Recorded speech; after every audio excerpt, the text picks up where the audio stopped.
அஸ்ஸலாமு அலைக்கும். எல்லாரும் எப்படி இருக்கீங்கப்பா? நல்லா இருக்கீங்களா? நாங்கள் நல்லாரோம், நீங்களும் நல்லா இருக்கணும். நல்லாட்ட துவா கேட்குறேன். இப்போ நம்ம என்ன செய்ய போகிறோன்னா, சாலை மீன் சொல்லுவாங்க. சாலை மீன்னா கவலை மீன். இந்த மீன் இதை நம்ம ஒரு சட்டி பற்ற திக்கா குழம்பு வைக்க போகிறோம். புளி மிளகா குழம்புன்னு சொல்லுவாங்க. இது தேங்காய் இல்லாமல் நம்ம செய்ய போகிறோம்.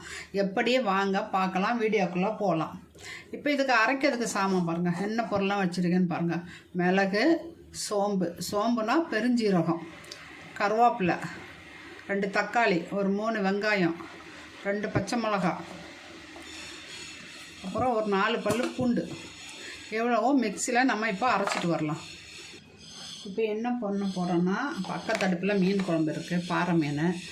இது தேங்காய் எண்ணெய் ஊற்ற போகிறோம். இந்த குழம்பு தேங்காய் எண்ணெயில் வச்சா நல்லா டேஸ்ட்டாக வாசனையாக இருக்கும். ஒரு 1.5 ஸ்பூன் ஊற்றிருக்கேன் இந்த தேங்காய் எண்ணெய்.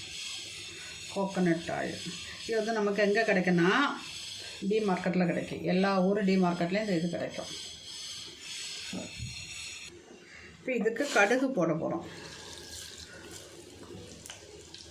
இப்போ கடுகு பொரியுது பாருங்கள். நம்ம தேங்காய் எண்ணெய் இருந்தால் தேங்காய் எண்ணெயில், ரீஃபண்ட் ஆயில், உங்கள் வீட்டில் எந்த எண்ணெய் இருக்கோ அந்த எண்ணெயில் நீங்கள் தாளிக்கலாம். கருவேப்பிலை போட்டோம்.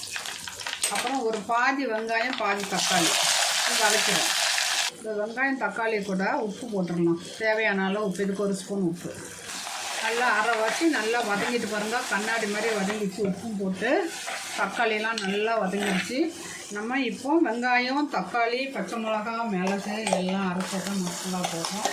சோம்பு,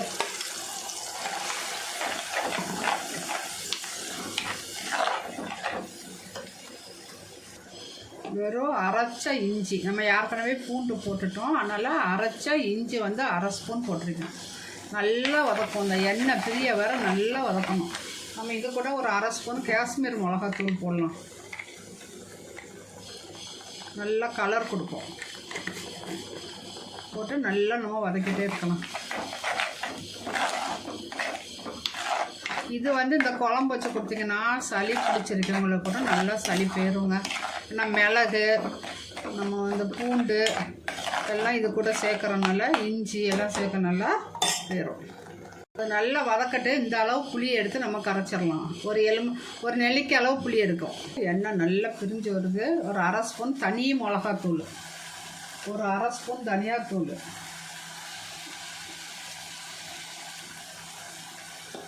இப்போ நல்லா வதக்கலாம்.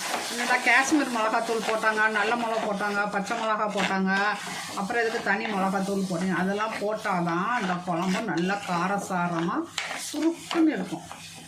இப்போ நம்ம புளி கரைச்சி வச்சுருக்கோம், அதை ஊற்றிடலாம். நல்ல எண்ணெய் பிரிஞ்சு மேலே வருது பாருங்கள்.